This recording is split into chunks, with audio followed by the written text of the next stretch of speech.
ফজরের নামাজ বহুতই দামি নামাজ। প্রিয় ভাই, একটু মনোযোগ দিয়ে শোনো, সবার কাছে অনুরোধ করছি, বিশেষ করে নওজোয়ান ছেলেরা তোমরা শোনো ভাই, নিজের জীবনের কদর কইরা শোনো, তোমার ভালোর জন্য বলছি ভাইয়া। তু আগার মেয়েরা নিহি বানতা না বান আপনা তো বান, তুমি যদি কারো কোনো উপকার নাই করো তো নিজের ভালো তো করো, নিজের কল্যাণ তো করো ভাইয়া। আপনা তো বান, এটা আল্লামা সৈয়দ আবুল হাসান আলী নদভী রহমতুল্লাহ বলতেন যে হে যুবক, কারো ভালো যদি নাই করতে পারো করো না, কমপক্ষে নিজের ভালো করো, নিজের কল্যাণ করো। নিজেরে কেন নষ্ট করে দিবা, নিজেরে কেন বরবাদ করে দিবা? সারা রাত তোমরা যারা না মোবাইলে ছবি দেখো, নাচ গান দেখো, প্রিয় ভাই শেষ পর্যন্ত কোথায় গিয়ে থামবা? তোমার এই লিপ্সা, তোমার এই যৌন তাড়না, তোমার এই অসভ্য রুচি কোথায় গিয়ে থামবা? কত নারী দেখলে থামবা? কত উলঙ্গ ছবি দেখলে শেষ হবে? কত অসভ্য নারী দেখলে শেষ হবে ভাইয়া? একদিন বেলা শেষে মনে পড়বে আমার পিছনের জিন্দিগিটা ভুল ছিল, অন্ধকার ছিল, আমি ক্ষতিই করছি নিজের। শারীরিক সক্ষমতা দুনিয়াতেও নষ্ট হবে, আখেরাতটাও বরবাদ হবে। এজন্য তো বলতেছিলাম এই ফজরের নামাজ অত্যন্ত গুরুত্বপূর্ণ নামাজ।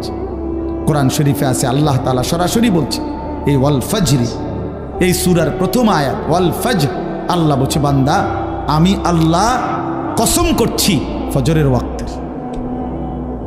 তাহলে ফজরের ওয়াক্ত আল্লাহর কাছে দামি ওয়াক্ত, এই জন্য আল্লাহ তাআলা সরাসরি ফজরের ওয়াক্তের কসম করেছে। কসম কোরআন শরীফে আছে আল্লাহ তাআলা বলেন ইন্না কুরআন আল ফজরি কানা মাশহুদা, নিশ্চয়ই ফজরের ওয়াক্ত আমার সমাবেশের সময়। ফজরের ওয়াক্তকে আল্লাহ কোরআনে বলছে ফজরের নামাজ সমাবেশের নামাজ। সমাবেশ কি? হাদিসে আছে আল্লাহর নবী সাল্লাল্লাহু আলাইহি ওয়াসাল্লাম বলেন সারা রাত আল্লাহর এই জমিনের মধ্যে কোটি কোটি ফেরেশতা এই পৃথিবীতে মানুষের আল্লাহর পক্ষ থেকে বিভিন্ন খেদমত করে, পাহারাদারি করে, এই জমিনে দায়িত্ব আদায় করে। কোটি কোটি ফেরেশতা আছে আমাদের চারদিকে আছে। আমাদের ডান কাঁধে বাম কাঁধে যে দুইজন ফেরেশতা লেখে, ওনারা ছাড়াও কিন্তু আমাদের সাথে আরো ফেরেশতা আছে। লাহু মুআক্কিবাতুম মিন বাইনি ইয়াদাইহি ওয়া মিন খালফিহি, এই কোরআন শরীফে আছে। আল্লাহ তাআলা বলছেন আমার পক্ষ থেকে পাহারাদার তদারকি ফেরেশতা আমার বান্দার সামনেও আছে, পিছনেও আছে। ইয়াহফাজুনাহু মিন আমরিল্লাহ, আমি আল্লাহর হুকুমে আমার বান্দাকে তারা, এই ফেরেশতারা আমার বান্দাকে হেফাজত করে। তাহলে এরা তো হলো দুইজন লেখে, এরা ছাড়াও আমাদের সাথে আরো ফেরেশতা আছে। ফেরেশতা আছে এই মানুষের চতুষ্পদ জন্তু যেগুলো মানুষ পালে, এগুলোর কাছে ফেরেশতা আছে। ফেরেশতা আছে, ফেরেশতা আইসা বলে কানে কানে ভাই সাহেব তোমারে বানাইছে আল্লাহর বান্দার খেদমতের জন্য, কাজে সে এখন দুধ দোহাইবে, গরু গাভী, তুমি ঠ্যাংলাইরো না, মাথা লাইরো না, তোমারে বানাইছেই বনি আদমের খেদমতের জন্য। এরকম অসংখ্য ফেরেশতা অসংখ্য ডিউটি আদায় করে। তো সারা রাত যেই ফেরেশতারা ডিউটি করে ওনারা ফজরের ওয়াক্তে আসমানে ফিরে যায়, আর দিনের বেলা ফজর থেকে নিয়ে সন্ধ্যা পর্যন্ত আরেক গ্রুপ নতুন ফেরেশতা আসমান থেকে নেমে আসে, ওনারা আবার দিনের বেলা ডিউটি করে। তো এই দুই গ্রুপ যারা ফজরের ওয়াক্তে উপরে যায়, আরেক গ্রুপ নাইমা আসে। হাদিস আছে আল্লাহর নবী সাল্লাল্লাহু আলাইহি সাল্লাম বলেন এই রাত্রিবেলার ফেরেশতারাও যাওয়ার সময় ফজরের নামাজ পড়ে যায়, আর যারা ডিউটি করতে নতুন আসে তারাও আইসা ফজরের নামাজে অংশগ্রহণ করে। এই জন্য আল্লাহ তাআলার নবী বলেন সাল্লাল্লাহু আলাইহি সাল্লাম যে রাত্রির সব ফেরেশতা এবং দিনের সব ফেরেশতা এবং ইমানদার বান্দা, নেককার বান্দা সব ফজরের ওয়াক্তে একত্রিত। এই জন্য এটাকে বলে সমাবেশ। সমাবেশ এই জন্য আল্লাহ তাআলা বলেন ফজরের ওয়াক্তে আমার ফেরেশতা আর আমার ইমানদার বান্দা একত্রিত হয়, এটাকে ফজরের ওয়াক্তের গুরুত্ব। এই জন্য আমি দুইটা কথা বলি। এক নাম্বার কথা হলো সারা রাত যায় ফেরেশতা ডিউটি করলো আমাদের। সে যখন ফজরের ওয়াক্তে নিজে নামাজ পড়ে সে দেখে, আহা, আমি যেই বান্দার ডিউটি করলাম ওই নাফরমান তো ফজরের নামাজে আসলো না। তো ফেরেশতা যাওয়ার সময় বলে, তোর উপরে আল্লাহর লানত, সারাটা রাত তোরে পাহারাদারি করলাম, তুই আমার মালিকের সেজদা দিলি না। বুঝো নাই? আবার ওই যে দিনের বেলা সারাদিন যেই ফেরেশতারা ডিউটি করবে ওরাও যখন আইসা ফজরের নামাজ পড়ে তো ওই আইসা দেখে নাফরমান ঘুমায়, তো তখন এই ফেরেশতারা বলে, তোর রূপে আল্লাহর গজব পড়ুক, তোরে আমি কি ডিউটি করবো, তুই বেঈমান, তো নামাজই পড়ো না। এই জন্য যুবক, তোমরা যারা ফজরের নামাজ পড়ো না, তোমাদের উপরে আল্লাহ তাআলার কোটি কোটি ফেরেশতা ফজরের ওয়াক্তে লানত দেয়। তোর রূপে খোদার অভিশাপ, আল্লাহর লানত, ফেরেশতার লানত। আর অভিশপ্ত জীবন সুখের হয় না, লানতের জীবন কি হয় না? সুখের হয় না। লানতের জীবন সুখের হয় না। হ্যাঁ, এটা মনে রাখতে হবে। জীবন মানে শুধু ভাত তরকারি না। আমি তো খানা খাইতে পারতেছি, আমি তো ঘুমাই, আমি তো পেশাব পায়খানা করি, আমার তো যৌন চাহিদা পূরণ হয়, আর অসুবিধা কি? আরে বেটা, এগুলো তো কুত্তারও পূরণ হয় বেটা। কুত্তাও তো খায়, কুত্তাও তো খায় বেটা, কুকুরও তো খায়, কুকুরও তো ঘুমায়, কুকুরও তো পেশাব পায়খানা করে, কুত্তারও তো যৌন চাহিদা পূরণ হয়, নাহলে কুকুরের বাচ্চা হয় কেমনে? কথা বলেন না কেন? তাহলে এই জরুরতগুলো তো জানোয়ারেরও পূরণ হয়। খানা, ঘুম, পেশাব পায়খানা, যৌন চাহিদা, এটুকুন নামই যদি হয় জীবন, তা আমার সাথে জানোয়ারের তফাৎ কি? বলে না কেন? বলেন। এই যুবক, বেনামাজি যুবক, বলো তোমার সাথে জানোয়ারের তফাৎ কি? বলো বেটা, লজ্জা থাকলে বলো। এতটুকু হায়া যদি না থাকে, এতটুকু আকল যদি না থাকে, তো কে গোড়ার ডিম পড়লা? যাই পড়ছো, কিছু তো পড়ছো, জেনারেল পড়াই পড়ো না তো তুমি না কিছু পড়ালেখা করছো বলে, তুমি না কিছু ক্লাস পড়লা, তো কি পড়লা ভাইয়া? মালিক চেনো না, মনিব চেনো না, আখলাক চেনো না, আল্লাহর গোলামি চেনো না, তো কি শিখলা? আপনাদের বাবাদেরকেও বলি, আপনারা আপনাদের ছেলেকে, বেনামাজি সন্তানকে বলেন না, কি শিখাইলেন? কি শিখাইলেন? কি শিখাইলেন? কারো ফিকির নাই। স্ত্রী সন্তান এদের দিন নিয়া, নামাজ নিয়া, বউটা কোনোদিন পর্দা করে না, বেটার কোনো আওয়াজে নাই। মেয়েটা পর্দা করে না, বাপের চোখে পানি নাই, মার চোখে কোনো টেনশনে নাই, কোনো টেনশন। ৮-৭ পোশাক পরে মেয়েটা প্রতিদিন বাইরে যায়, বেচারা মা একটাবারও ভাবে না, হায় হায় আমার মেয়ে যে এরকম, 16 বছরের আমার মেয়েটা যে এরকম ৮-৭ কাপড় পরে যাচ্ছে, পোশাক পরে যাচ্ছে, রাস্তার ছেলেগুলো দেখলে কি ভাববে? কি এর কোনো শরম বলতে কিচ্ছু, কোনো হায়া লজ্জা নাই, কোনো হায়া লজ্জা। আস্তাগফিরুল্লাহ, আস্তাগফিরুল্লাহ। কারো কোনো এই নিয়ে টেনশন নাই। ছেলেটা যে আপন ঘরে, মা বাপ জীবিত, মা বাপ জীবিত, তার মা বাচ্চা রয়েছে, বাপ বাচ্চা রয়েছে, এই ঘরে ওরা ঘুমায়, আর ওই ঘরে এই নাফরমান 365 দিনে 18 বছরের এই দামরা, 16 বছরের এই দামরা কোনোদিন ফজরের নামাজ পড়ে না, অথচ মা বাপ জীবিত। এ কেমন মা বাপ, এ কেমন সন্তান? এই মা বাপের সার্থকতা কি? এই সন্তানের সার্থকতা কি? এই জীবনের কি অর্থ? বলেন বাবা, বলেন। আমি এই জন্য প্রায় দেখি, আফসোস লাগে এটা। এই মানুষগুলো দোয়া চায় শুধু আমগো কাছে। কি এর দোয়া? হুজুর, হুজুর দোতলার ছাদ ডালাই, একেবারে কদ্দুর খাস করে দোয়া করেন, খাস মানে বৃষ্টি যাতে না হয়, খাস দোয়া। হ্যাঁ, সিমেন্ট দিয়ে দেবো গা, খাস দোয়া। দোতলার ছাদ ডালার দিন খাস দোয়া।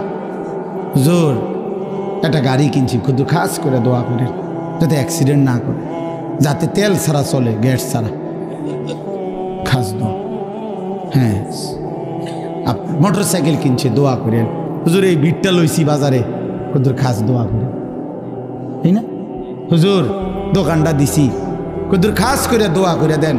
আমনে দোয়া করে বাইর হইলেই, হ্যাঁ টেলিভিশনটা চালামু। হ্যাঁ, চা দোকানদার তো এটাই বলে, ঠিক না, যে হুজুর আপনি খাস করে দোয়া করে দেন যাতে এই টেলিভিশন চালানোর পর থেকে আর একটা মিনিট যেন কারেন্ট না যায়। কারেন্ট গেলে তো লস, আমার কাস্টমার কমে যায়। হায় হায় মুসলমান, হায় মুসলমান, মোটরসাইকেলের জন্য দোয়া চায়, সাত ডালের দোয়া, ভিটের জন্য দোয়া, দোকান ঘরের জন্য দোয়া। আমার কাছে একবার একজনে বলছে, হুজুর 1,10,000 টাকা খরচ করে উনি টেলিভিশন কিনছে, চ্যাপটা একের সত্যি করে বললাম। আমি ওনার ঘরে গেছিলাম, উনি বিদেশ থেকে আইছে, এটা বাক্স খুলছে না তখন, উনি কইছে, কয় হুজুর 1,10,000 খরচ গেছে, দোয়া করে।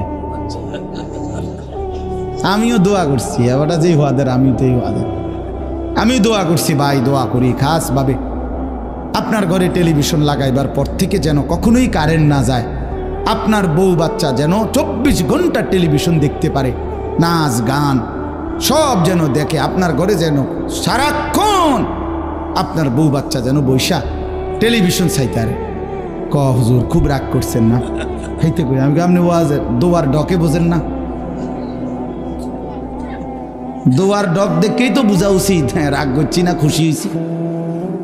কি দোয়া করতাম, কি দোয়া চাইলেন মুসলমান, কিসের জন্য বললেন?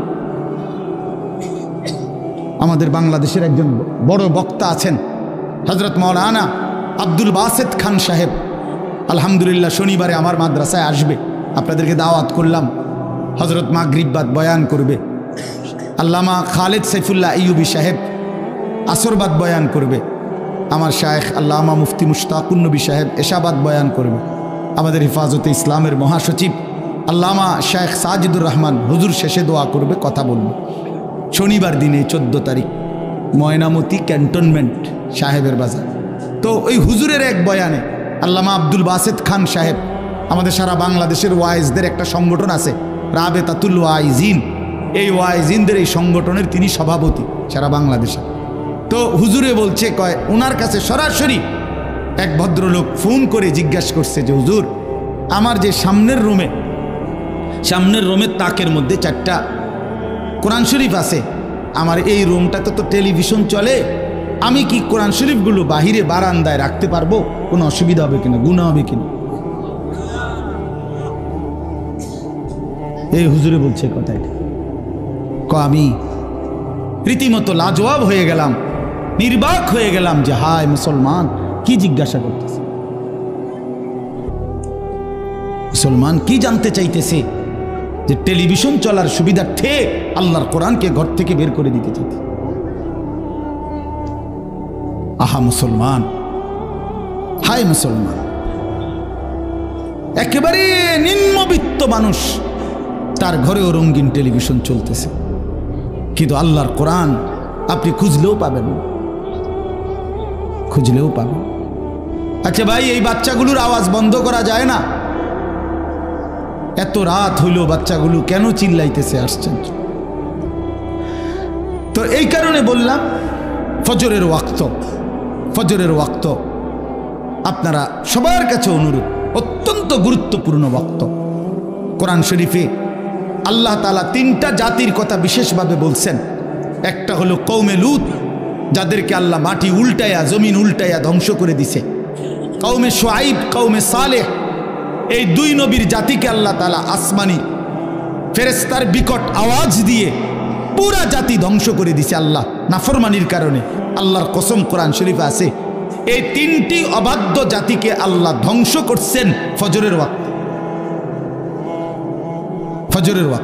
এজন্য ফজরের ওয়াক্তে জালেমের পরাজয় হয়, ফজরের ওয়াক্তে হকের বিজয় হয়, ইমানদারের বিজয় হয়। এজন্য ফজরের নামাজকে মুমিনের নামাজ বলে, সালাতুল মুমিন। ফজর হলো মুমিনের নামাজ।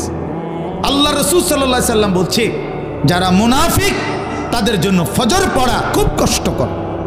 আল্লাহর কসম রাসূল বলছে, রাসূলুল্লাহ সাল্লাল্লাহু আলাইহি সাল্লাম বলছে ফজরের নামাজ পড়তে কষ্টকর যারা মুনাফিক,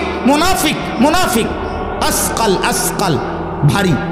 এজন্য আমার শায়েখ আল্লামা মুফতি মুশতাকুন নবী কাসেমি উনি বলে, মোমেন ফজরের নামাজ ছাড়তেই পারে না, মুনাফিক ফজরের নামাজ পড়তেই পারে না।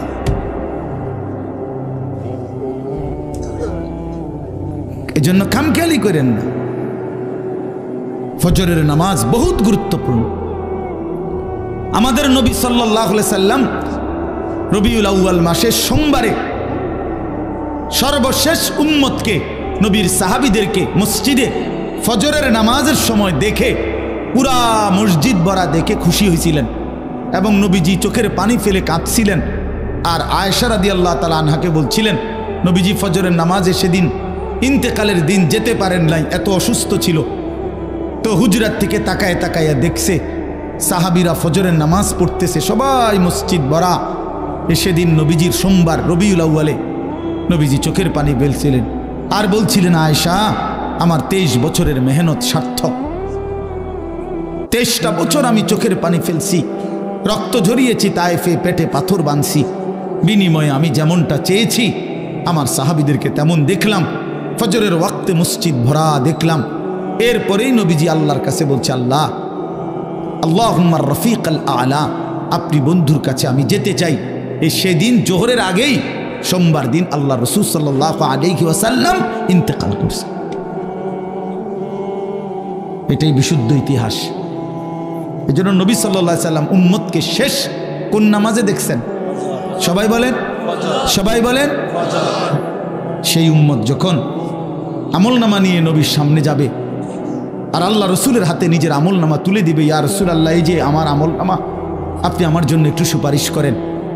আল্লাহর কসম নবীজি সাল্লাল্লাহু আলাইহি সাল্লাম তখন তাকিয়ে দেখবে আর দেখবে পৃষ্ঠার পর পৃষ্ঠা, বছরের পর বছর নামাজ নাই, ফজরের নামাজ 5 ওয়াক্ত নামাজ নাই, 40 বছর সুদ খাইছে, 30 বছর ধরে মিথ্যা বলছে, হায়াতের 60 বছর, অথচ অনবরত প্রতিনিয়ত বিড়ি সিগারেট খাইয়া গেছে। 60 বছর বয়স চা দোকানে আড্ডা দিছে, নাটক সিনেমা নর্তকীর ছবি দেখছে, কথায় কথায় মিথ্যা বলছে, গালিগালাজ করছে। আল্লাহর কসম বন্ধু, কিতাবের মধ্যে আছে নবীজি চোখের পানি ফেলে দিবেন, বলবেন উম্মত এ কি আমল নামা নিয়ে আসলা? এটাই শ্রেষ্ঠ নবীর শ্রেষ্ঠ উম্মতের আমল নামা? তুমি জানো উম্মত, আমি 23টা বছর উম্মত তোমাদের জন্য আমি দিবা নিশি কাঁদছি উম্মত।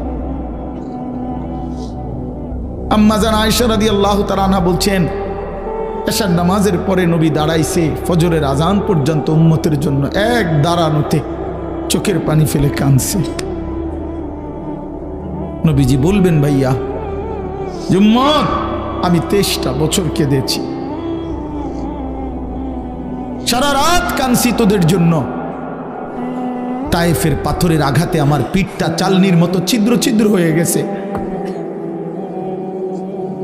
উহুদের দান দান করা শহীদ এই রক্তাক্ত শরীর নিয়ে আমি উহুদের ময়দানে বেহুশ হয়ে পড়েছিলাম। ক্ষুধার কষ্টে আমি পেটে 2টা পাথর বাঁধছিলাম। আমার ঘরের চুলায় 3 মাস আগুন জ্বলে নাই। এত রক্ত, এত চোখের পানি, এত ক্ষুধার কষ্ট বিনিময়ে উম্মত এই আমল নামা?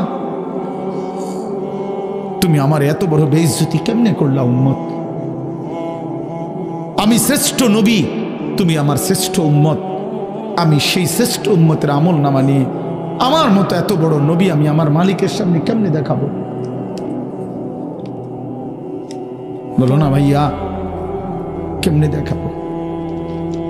তুমি যদি রসুলের চোখের পানি ঝরাও তো তোমারে মুক্তি দিবে কে? তোমার আমল নামা দেখে যদি নবীর চোখে পানি ঝরে তোমারে মাফ করবে কে? হ্যাঁ, কে মাফ করবে?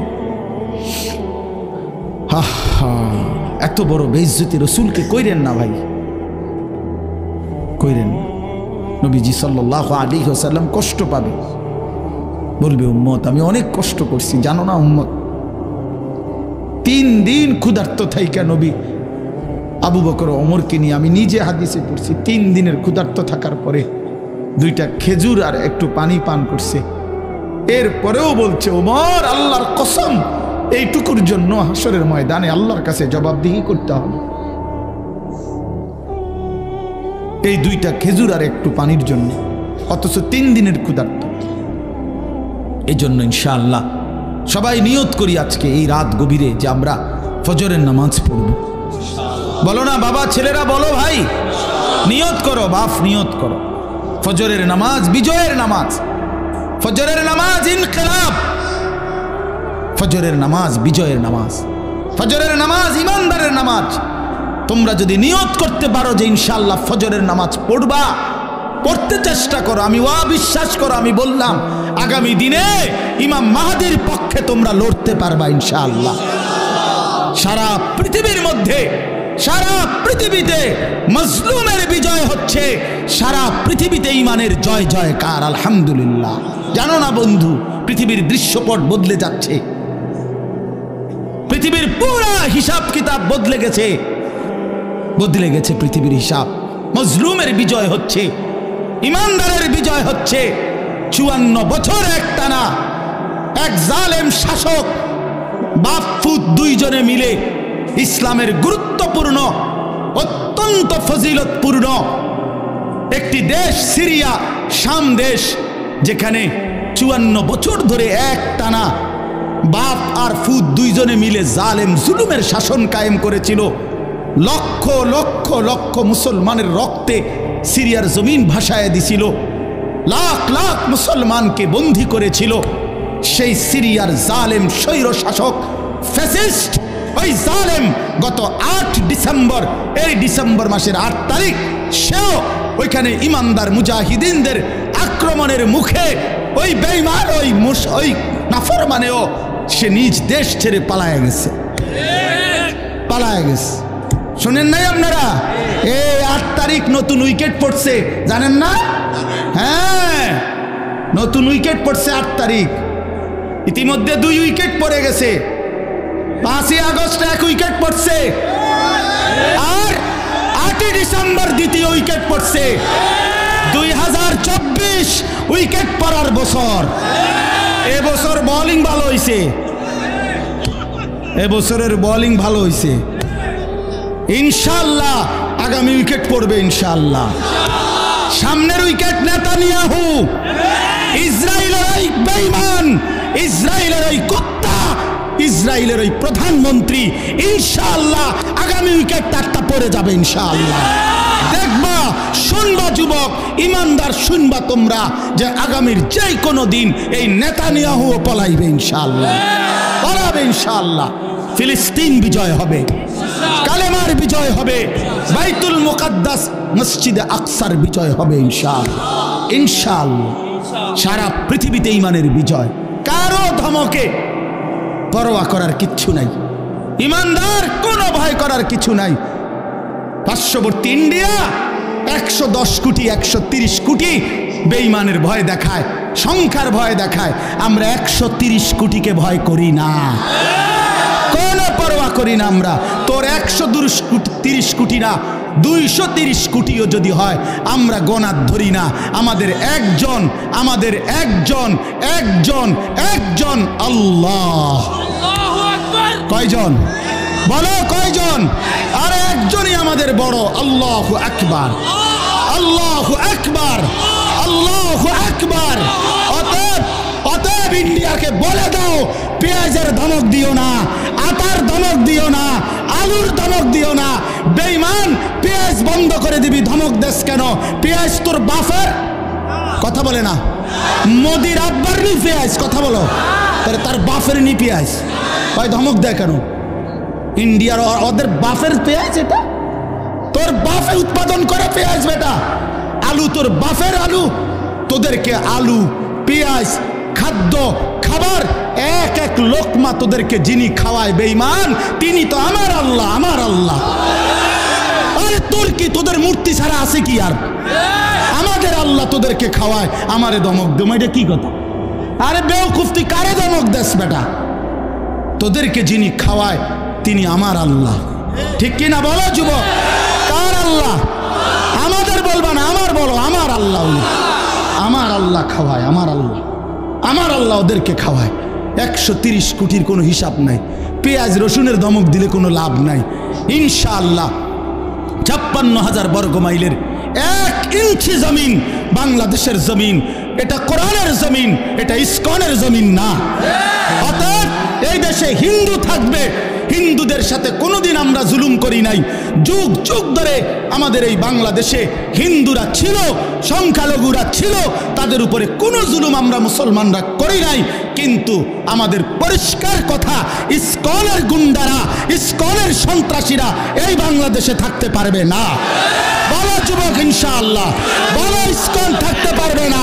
দাঁড়াও যুবক, দাঁড়াও, দাঁড়াও, বলো তাকবীর দাও, দাও তাকবীর, হিম্মত করো, দাঁড়াও যুবক, ওঠো নওজোয়ান, দাঁড়াও নওজোয়ান, জাগো নওজোয়ান, বলো হিম্মত করো, স্লোগান দাও, দাও স্লোগান। ইসকনের সন্ত্রাসীরা, ইসকনের সন্ত্রাসীরা, নারে তাকবীর, আল্লাহু আকবার, নারে তাকবীর, আল্লাহু আকবার। সারা বিশ্বের মুসলমান, আল জিহাদ, আল জিহাদ, সাবিলুনা, সাবিলুনা, আল জিহাদ, আল জিহাদ, বদরের হাতিয়ার, বদরের হাতিয়ার, নারে তাকবীর।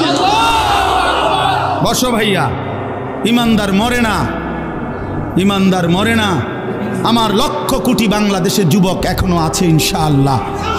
আমরা কলিজার রক্ত দিয়ে, শাহাদাতের খুন দিয়ে জমিন রক্ষা করব ইনশাআল্লাহ। হ্যাঁ, সোজা হিসাব, সোজা হিসাব। এনে 14 কোটি আর 110 কোটির ব্যবধান না, ব্যবধান ইমান আর কুফরের ব্যবধান। সোজা হিসাব। আও তুমি লাগো, ঠিক আছে, দেখা যাক। আমরা টিকলেও সমস্যা নাই, আমাদের বিজয়। আমরা যদি জান দিয়ে রক্ত ছড়াই তো শাহাদাতের মর্যাদা, জান্নাত অপেক্ষা করছে আমাদের জন্য। কাজে মোমেনের কোন দিয়ে লস নাই। ইমানদারের আবার লস কি? ইমানদারের কোনো লস নাই ইনশাআল্লাহ। বাঁচলেও আমাদের লাভ, মরলেও লাভ, মরলেও লাভ। সোজা হিসাব। শহীদ অ্যাডভোকেট সাইফুল ইসলাম আলিফের আজকের এই ইত্তেহাদুল উলামা পরিষদের পক্ষ থেকে আমরা আবারও দাবি জানাই, শহীদ অ্যাডভোকেট সাইফুল ইসলাম আলিফের পবিত্র রক্তের উপরে, শাহাদাতের খুনের উপরে বাংলাদেশে ইসকন নিষিদ্ধ হবে। কালেমার পতাকা উড়বে বাংলাদেশে, ইমানের পতাকা উড়বে। এদেশ বাংলাদেশ মুসলমানের দেশ, এদেশ কালেমার দেশ। এখানে আমরা আজান দিয়ে ঘুম ভাঙ্গে আমাদের, এখানে আমাদের ভোর হয় আজানের শব্দে। এখানে লক্ষ আউলিয়া কেরাম বুজুর্গানে দিন কলিজার কোন দিয়েছে, মাথার ঘাম পায়ে ফেলেছে, উম্মতের দুয়ারে দুয়ারে কালেমার ফেরি করছে। এমন পবিত্র বাংলার জমিন কোন বেঈমানের হাতে তুলে দেওয়া হবে না। কোন ষড়যন্ত্র ইনশাআল্লাহ বাংলাদেশে ইমানের বিরুদ্ধে, ইসলামের বিরুদ্ধে বাস্তবায়ন হতে দেওয়া হবে না ইনশাআল্লাহ। হ্যাঁ হ্যাঁ, আপনারা না, আমি আমার সন্তানের লগে বুঝাপড়া করে নিছি। হ্যাঁ হ্যাঁ, সোজা কথা। আমার 2 ফুতের আমি বলে নিছি, ফুত বাপ ফুত দুইজনে মিল্লা রেডি থাকিস, হয় আমি জান দেব না তুই জান দিবি বেটা, কোনো অসুবিধা নাই বেটা। আমার রক্ত ঝরলেও সমস্যা নাই, তুই সন্তানের রক্ত ঝরলেও সমস্যা নাই। বাপ মরলেও শহীদ হব, পুত মরলেও শহীদ হব বেটা, সমস্যা কি বেটা, সমস্যা কি? আমার বিবি সেদিন আমারে বলতেছে, আমি এর আগে বাইরে মনসা, আল্লাহর কসম, সে নিজে বলছে আমি এর আগে বাইরে মনসা। বলেন কি? আল্লাহর জন্য জান দেওয়া, মরতেই হবে যখন, শহীদি মরণ দিও আমাকে। ইমানের মরণ, শাহাদাতের মরণ, বহুতই মুবারক মরণ। শহীদ সাইফুল ইসলাম মরে নাই, সে আল্লাহর জান্নাতে ঘুরছে। আলহামদুলিল্লাহ, আলহামদুলিল্লাহ, আলহামদুলিল্লাহ। এজন্য প্রিয় সাথী আমার, ছেলেরা আমার, নষ্ট হইও না বাপ, যুবক নষ্ট হইও না, চরিত্রহীন হইও না ভাইয়া, জীবনটা বরবাদ করে দিও না। নারী এমনি মিলে যাবে, হুদাই এত পাগল হইও না। এমনি একটা বিবাহিত হালাল স্ত্রী আল্লাহ মিলাই দিবে, এটা আল্লাহর ওয়াদা। যাকে আল্লাহ তাআলা পুরুষ বানাইছেন তার জন্য আল্লাহ তাআলা হালাল স্ত্রী সৃষ্টি করেছেন। ও কিত্তা তুমি এরকম পাগল হয়ে গেছো? পৃথিবীতে নারী পুরুষের, স্বামী স্ত্রীর এই পবিত্র সম্পর্ক প্রথম দিন থেকে, প্রথম দিন থেকে পৃথিবীর প্রথম সম্পর্ক কিসের সম্পর্ক? স্বামী স্ত্রী সম্পর্ক। আরে আদম হাওয়া কি ছিল? বোঝো নাই কথা? পৃথিবীর প্রথম সম্পর্ক কিসের সম্পর্ক? স্বামী স্ত্রীর সম্পর্ক। আদম হাওয়া তো কি ছিল? তাহলে বোঝা গেল পৃথিবীতে আল্লাহ তাআলা প্রথম সম্পর্ক কায়েম করছেন স্বামী স্ত্রী। অতএব এটা চলবে, এটা চলবে। অপেক্ষা করো নওজোয়ান, নষ্ট হইও না। সারা রাত নারী দেখো না, ছবি দেখো না। আমি অনুরোধ করলাম, আমি যদি পারতাম তোমার কাছে গিয়ে বলতাম, আমার যদি সুযোগ থাকতো আমি বুকে জড়াইয়া বলতাম, আমার প্রতি ফোঁটা চোখের পানি তুমি নওজোয়ানের জন্য। তুমি বদলাইলে পৃথিবী বদলায় যাবে ইনশাআল্লাহ। যুবকের সেজদা আল্লাহর আরশ কাইপা ওঠে। নওজোয়ান সেজদা দিলে আল্লাহ আরশে আজিম থেকে বলে, যুবক তুই আমারে সেজদা দিলি, যা ওয়াদা দিলাম হাসরের ময়দানে আমি তোরে আমার আরশের ছায়া দেব। বাহ বাহ, তোরে আমি পাশে বসাবো নওজোয়ান। তুই স্টেজে বইবি, স্টেজে স্টেজে বসবি। বাকিরা তাকায় দেখবি, বাপরে আমগো এলাকার হেতে দি বাদশাহ। আল্লাহ তৌফিক দান করে। চলেন এই আয়াতগুলোর তর্জমা বলি, শুধু তর্জমা। আল্লাহ তাআলা বলেন, কাল্লা ইদা দুক্কাতিল আরদু দাক্কান দাক্কা। বান্দা শুনো, যত লাফালাফি ফালাফালি করো মনে রাখো তুমিও একদিন থাকবা না, পৃথিবীও একদিন থাকবে না। এই গোটা জমিন আমি আল্লাহ তাআলা চূর্ণ বিচূর্ণ করে ফেলব, সব শেষ করে ফেলব। আসমান জমিন চন্দ্র সূর্য সব শেষ করে ফেলব। হাসরের মাঠ কায়েম হবে। ওয়া রব্বুক, আর তোমার রব, সমস্ত মানুষ দাঁড়িয়ে থাকবে হাসরের মাঠে। তোমার রব আল্লাহ হাসরের মাঠে আগমন করবেন। ওয়াল মালাকু সাফফান সাফফা, কোটি কোটি ফেরেশতা হাসরের ময়দানে সারিবদ্ধভাবে দাঁড়াবে। আল্লাহ তাআলা একটা চিত্র তুলে ধরছে যে একদিন পৃথিবী শেষ হবে, হাসরের মাঠ কায়েম হবে, সব মানুষ দাঁড়িয়ে থাকবে, মহান আল্লাহ উপস্থিত হবে, ফেরেশতারা সারিবদ্ধভাবে দাঁড়িয়ে থাকবে, সব চুপ, পিন পতন, তখন নীরব, কেউর মুখে কোনো শব্দ নাই। এই অবস্থায় থাকবে এটা। এরপরে কি হবে? ওয়াজিআ ইয়াউমাইদিন বিজাহান্নাম। আল্লাহ তাআলা বলেন, সব যখন নীরব নিস্তব্ধ, কোনো শব্দ নাই, এই সময় ফেরেশতারা জাহান্নামকে ৭০,০০০ আগুনের শিকল দিয়ে টেনে হাসরের ময়দানে হাজির করবে। জাহান্নামকে যখন হাসরের ময়দানে আনবে, জাহান্নামের প্রচণ্ড আগুন, গরম, এটার একটা তীব্র বিকট জাহান্নামের ভিতর থেকে আওয়াজ বের হবে। এক গর্জন, সমুদ্রের গর্জনের মতো, তার চাইতে মারাত্মক ভয়ঙ্কর গর্জন যখন জাহান্নামের আগুনের বের হবে, এই প্রথম পুরা হাসরবাসী, নবীজি বলছেন, পুরা হাসরের ময়দানে একসাথে চিল্লাইয়া উঠবে, ইয়া রব্বি নফসি নফসি, ইয়া রব্বি নফসি নফসি। এই মওলা আমারে বাঁচান, জাহান্নামের আগুন থেকে বাঁচান মাওলা। ফেরেশতারা ইব্রাহিম নবীর মতো নবীকে বলবে, ইব্রাহিম নবী, ওই যে আপনার ছেলে ইসমাইল, ওর ব্যাপারে কিছু বলবেন? ইব্রাহিমের মতো নবী বলবে, ইয়া রব্বি নফসি নফসি, মাওলা আমারে বাঁচা, আমারে বাঁচা। ওটাও বুঝো। ফেরেশতারা ইয়াকুব আলাইহিস সালামের মতো নবীকে বলবে, হে ইয়াকুব নবী, ওই যে ছেলে আপনার ইউসুফ, ওর জন্য আপনি দুনিয়াতে ৪০ বছর একটানা কাঁদছিলেন, চোখটা অন্ধ বানায় ফেলছিলেন, আজ হাসরের ময়দানে ওর ব্যাপারে কিছু বলবেন? ইয়াকুব আলাইহিস সালাম বলবে, ইয়া রব্বি নফসি নফসি, মাওলা আমারে বাঁচান। ওটাও বুঝুক। ইয়াউমাইদিন ইয়াতাযাক্কারুল ইনসানু ওয়া আন্না লাহু যিকরা। আল্লাহ তাআলা বলেন, সেদিন সমস্ত নাফরমান পাপী তার দুনিয়ার সব কথা মনে পড়বে, সব মনে পড়বে। চুরি, ডাকাতি, জিনা, ব্যভিচার, মদ, জুয়া, নাচ, গান, সুদ, ঘুষ, হারাম, গালি গালাজ, মিথ্যা, অন্যায়, দুর্নীতি, অবৈধ সম্পদ, লুণ্ঠন, বেহায়া, বেপর্দা, অসভ্যতা, নোংরামি, সব মনে পড়বে। আল্লাহর কসম, আল্লাহ বুঝে। ওয়া আন্না লাহু যিকরা। কিন্তু আল্লাহ তাআলা বলেন, বান্দা বলো না, মনে পড়ে সেদিন কি লাভ হবে? মনে তো পড়বে, বুঝলাম, লাভ কি হবে? বুঝে তো আসবে, কিন্তু লাভ কি হবে? ফায়দা কি হবে? আজ বুঝলে লাভ হইতো। কাল্লা লাউ তা'লামুনা ইলমাল ইয়াকিন, এখন বুঝলে ভালো হতো। আল্লাহ বলেন এখন বুঝলে ভালো। এই ইলমুল ইয়াকিন অর্থ কেন এটা? আল্লাহ বলছে বান্দা আজকে যদি কোরআন থেকে শুনে, রসুল থেকে শুনে, হাদিস থেকে শুনে, ওলামায়ে কেরাম থেকে শুনে যদি আজকে বুঝতা ভালো হতো, আমল করতে পারতা। নয়তো লা তারাবুন্নাল জাহিম, একদিন জাহান্নামকে নিজের চোখে দেখবা, সেদিন বুঝে কোনো লাভ হবে না, সেদিন বুঝে লাভ হবে না। উঠো না, আর উঠো না, এই শেষ শেষ তর্জমা বলতেছি শেষ। ইয়াকুলু ইয়া লাইতানি কদ্দামতু লি হায়াতি, এই শুনেন, প্রতিটা নাফরমান তখন বলবে হায় আমি যদি দুনিয়ার হায়াত থাকতে আজকের এই আখিরাতের জন্য কিছু পাঠাইতাম। আমার তো সম্পদ ছিল যদি দান করতাম, আমার তো সময় ছিল যদি সেজদা দিতাম, আমার তো শরীর ছিল যদি আল্লাহর গোলামি করতাম। আহা কি করলাম, আহা কি করলাম, আহা কি করলাম। ফায়াউমাইদিন লা ইউআযযিবু আযাবাহু আহাদ ওয়ালা ইউসিকু ওয়াসাকাহু আহাদ। আল্লাহ বলে বান্দা বিশ্বাস করো, সেদিন হাসরের ময়দানে আমি আল্লাহ তোমারে যেই আযাব দিব, শাস্তি দেবে, এমন শাস্তি বান্দা তোমারে আর কেউ কোনোদিন দেয় না। আল্লাহ নিজে বলতে, এটা কিন্তু ভয়ানক।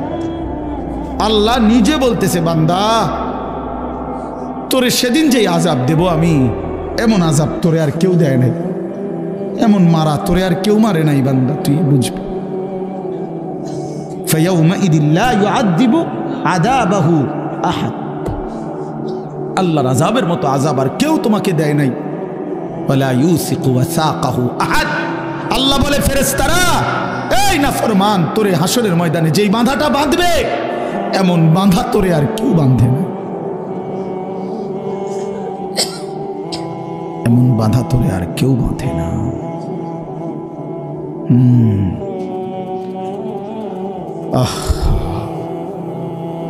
চলেন ফিরবার চেষ্টা করি, আমিও আপনিও। আল্লাহ আমাদেরকে বিবেক দান করেন। এরপরে আল্লাহ বলেন ইয়া আইয়াতুহান নাফসুল মুতমাইন্না। এখানে এটার অর্থ কি মানে আমি বুঝাই না, আপনার করে বুঝতে সুবিধা হবে। আমি ছোটবেলায় আমার আব্বা প্রচণ্ড রাগী ছিল, আমার আব্বা ভীষণ রাগী ছিল। প্রাইমারি স্কুলের মাস্টার ছিলেন, মসজিদের ইমাম ছিলেন, 43 বছর এক মসজিদে ইমামতি করছে আব্বা, প্রাইমারি স্কুলে মাস্টারে। আব্বার খুব রাগ ছিল, ছোটবেলায় আমগরে খুব শাসন করতো আব্বা, সব ভাইরে। বাবার কঠোর শাসনের কারণে আলহামদুলিল্লাহ আল্লাহর দয়া আমরা 5 ভাই আলেম হয়েছি। এটা পিছনে বাবার কঠোর শাসন ছিল। যাই হোক, তো আব্বা মাঝে মধ্যে ছোট লাঠি নিত। আমার ভাইদের কোনো, আমার বড় কোনো ভাইরে যদি মারার জন্য ধরতো, লাঠি লইছে মনে হয় মারব কোনো কারণে, তা আমার মনে আছে আমি বা আমরা কাইন্দা দিতাম, ভ্যা করে কাইন্দা দিতাম। তা আব্বা তখন কইতো, আরে না না তোরে তোরে তো আব্বা মারছি না, তুই আব্বা কাছে তোরে তো কিছু করে না, আমার তো ধরে নাই মনে, কিন্তু ধরবার আগে আমি নাই, ডরে আর কি, কাঁদতাম, কাইন্দা দিতাম আর চিৎকার করতাম। তা আব্বাই বলতো না না আব্বা তোরে মারবো না, তুই বুকাছে আয়। তো আল্লাহ তাআলা এখানে বলতেছে এই নাফরমানের বান্দা ফিডা দেখলে, ইমানদার বান্দা নেককার বান্দা যদি আবার ঘাবড়ায় যায়, হায় হায় কি হইতেছে, তো আল্লাহ তাআলা নিজে তখন ডাক দিবে ইয়া আইয়াতুহান নাফসুল মুতমাইন্না, এই আমার ইমানদার বান্দা, প্রশান্ত আত্মা, জিন্দেগি ভর আমার গোলামি করেছো, আমার গোলামি করেছো, আমার হুকুম মানছো, ইরজিই ইলা রাব্বিক, আরে তুমি আমার কাছে আসো বান্দা, এদিকে আসো, তুমি ঘাবড়াইও না, এই ফিডাফিডি বান্দা বান্দি দেখা তুমি ঘাবড়াইও না, তুমি আমার কাছে আসো, রাদিয়াতাম মারদিয়া, আমিও তোমার উপরে রাজি, তুমিও আমার উপরে রাজি, কোন কথা। ওই ফিডা চলুক, তুমি মারতো না, তুমি আইলাও আমার কাছে, তুমি আমার, আমি তোমার, हम यहां से तुम वहां से, दोनों जानिब से इशारा हो। রাদিয়াতাম মারদিয়া, বান্দা বলে আল্লাহ আমি আপনাকে ভালোবাসি, আল্লাহ বলে বান্দা আমিও তোকে ভালোবাসি, বান্দা বলে আমি আল্লাহ আপনার উপরে রাজি, আল্লাহ বলে বান্দা আমিও তোমার উপরে রাজি, हम यहाँ से तुम वहाँ से, दोनों जानिब से इशारा हुआ, আমি এখান থেকে তিনি ওইখান থেকে, দুই দিক থেকেই ইশারা হইছে যে দুইজন দুইজনকে ভালোবাসে। সুবহানাল্লাহ, সুবহানাল্লাহ। আলহামদুলিল্লাহ। তো আল্লাহ তাআলা বলেন ঘাবড়াইও না বান্দা, তুমি ঘাবড়াইও, ওই সুফিটা দেখে তুমি ঘাবড়াইও না, তুমি আসো আমার কাছে, তুমি আমার, আমি তোমার। ফাদখুলি ফি ইবাদি ওয়াদখুলি জান্নাতি, এখানে আমার নেককার আরো বান্দা আছে, তুমি তাদের সাথে আইসা বসো আর একসাথে আমার জান্নাতে ঢোকো। এই কথাটা শেষ শোনেন, ওয়াদখুল তো শুনুনি তুমি, ওয়াদখুলি জান্নাতে, ওই আমার ছাত্র, এই জন্য বারবার এর দিকে তাকাই দেন, অনেক মহব্বতের ছাত্র। তো ওয়াদখুলি জান্নাতি অর্থ হইল, একটা মজার কথা শুনেন, আমার একজন ঘনিষ্ঠ মানুষ গতকালকে, তো আমি মাহফিলে যাব, তো ওনারে ফোন দিছি, ভাই আপনি কই? কয় হুজুর আমি তো মাহফিলে যাবো আপনার। তা আমি বললাম না, আপনি আমার গাড়িতে যাবেন, আপনি অপেক্ষা করেন, আপনি আমার গাড়িতে যাবেন, কামনের গাড়িতে আমার নিবেন। আমি তো হ্যাঁ, এইটা বলছি, আর যে সে এতটা খুশি হয়েছে যে আমার গাড়িতে নিব বলছি। তো এই তাফসিরের মধ্যে লিখছে, ইমানদার নেককার বান্দারা সারাটা জীবন যারা আল্লাহর গোলামি বন্দিগি হুকুম মানছে, আজকে যখন হাসরের ময়দানে আল্লাহ নিজে বলবে ওয়াদখুলি জান্নাতি, আমার জান্নাতে ঢোকো, আল্লাহর কসম ইমানদার বান্দা বলবে মাওলা আমি সব পাইয়া গেছি। আমার আল্লাহ তো বলবে আমার জান্নাতে ঢোকো, জান্নাতি, আমার জান্নাতে ঢোকো। এটা বলতে দেরি বান্দা বলবে মাওলা আর লাগবে না, আমি পাইছি সব, আমি সব পাইছি, আমি সব পেয়েছি, আপনার জান্নাতে আমাকে ঢুকতে দিবেন, এর চাইতে বড় পাওয়া আমার কি? এই শব্দটা বলাতে বান্দা ভীষণ খুশি হবে যে আল্লাহ নিজের বলতেছে যে আমার জান্নাতে ঢুকো, আমার জান্নাতে ঢুকো।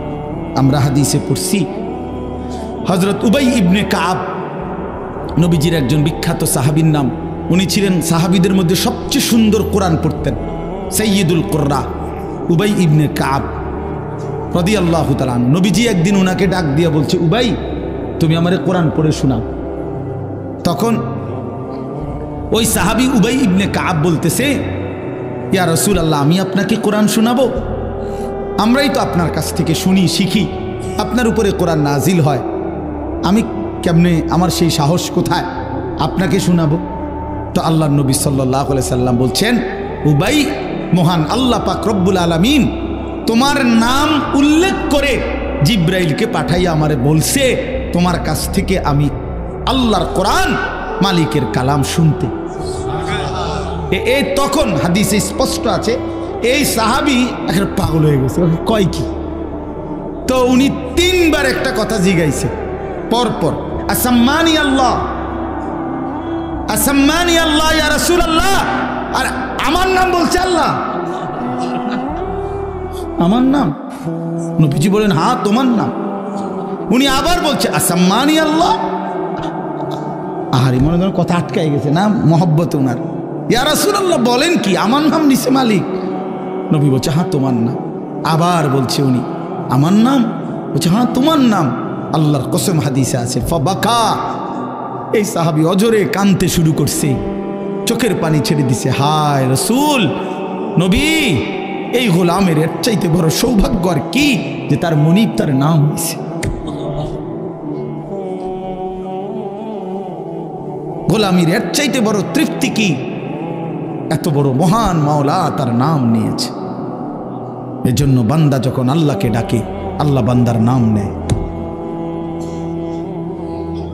মান যাকারানি ফি নাফসিহি যাকারতুহু ফি নাফসি, বান্দা যখন একাকী আমারে ডাকে আমি তারে একাকী ডাকি। বান্দা যখন সবার মাঝে আমারে ডাকে আমি তখন সবার ফেরেশতা নিয়ে তাকে ডাকি, মানে তার উপরে রহমত করি। এজন্য ইনশাআল্লাহ আমরা প্রত্যেকেই নামাজ পড়বো তো ইনশাআল্লাহ, আল্লাহর হুকুম মানে গুনাহ ছেড়ে দেন, বেপরদিগি বেহায়াপনা হারাম উপার্জন ছেড়ে দেন ইনশাআল্লাহ। আজকে এই ইত্তেহাদুল উলামা এই পরিষদ আলহামদুলিল্লাহ মানবতার কল্যাণ সারা দেশ নিয়ে ভাবতেছে, আল্লাহ তাদেরকে সর্বোচ্চ বিনিময় দান করেন। উত্তরবঙ্গে বাপ আমি দিনাজপুর জেলায় 40 দিন একটানা দাওয়াত ও তাবলীগের সফরে ছিলাম, যখন দেখছি অনেক করুণ অবস্থা যে প্রতিনিয়ত সেখানে খ্রিস্টান মিশনারিরা মুসলমানদেরকে খ্রিস্টান বানানোর ষড়যন্ত্রে প্রকাশ্যে কাজ করছে। কাদিয়ানিরা মুসলমানদেরকে কাদিয়ানি বানাবার জন্য প্রকাশ্যে কাজ করছে, অথচ খ্রিস্টানরাও কাফের, কাদিয়ানিরাও কাফের। 100 কাফের, 100। কাদিয়ানিরা কয়শো কাফের? আবার বলেন কয়শো কাফের? 100 কাফের, 100 খাতমে নবুয়তকে যে অস্বীকার করে, রাসূলুল্লাহ সাল্লাল্লাহু আলাইহি সাল্লাম শেষ নবী, এই কথার উপরে এক বিন্দু যে ব্যাখ্যা করে সে বেঈমান। ভিন্ন কোনো ব্যাখ্যা নাই। তিনি শেষ নবী, তিনি আখিরি নবী, তিনি খাতামুন নবিয়্যিন। বলেন আলহামদুলিল্লাহ। এই মিশনারিরা, কাদিয়ানিরা এই সামান্য একটু প্রলোভনে ঈমান নষ্ট করে দিচ্ছে। এই জন্য আলহামদুলিল্লাহ তাদের জন্য যদি আপনারা কাজ করেন, এরপরে সারা দেশের বঞ্চিত মানবতার জন্য কাজ করেন, নিজেদের ইসলাহের জন্য, আলহামদুলিল্লাহ ওনারা ইউনিয়নে ইসলাহি মাহফিল করে বারবার 3 মাসে 2 মাসে। আমিও তো অনেকগুলোতে গেছি আলহামদুলিল্লাহ। আমি ইনশাআল্লাহ আমি এখনও স্বীকার করি যে আমি ওনাদের সদস্য। ইনশাআল্লাহ আল্লাহ তাআলা যেন আমাদের এই নবীনগর, দক্ষিণ মুরাদনগর, উত্তর ইত্তেহাদুল উলামা পরিষদ আল্লাহ যেন কায়েম করে দেয়।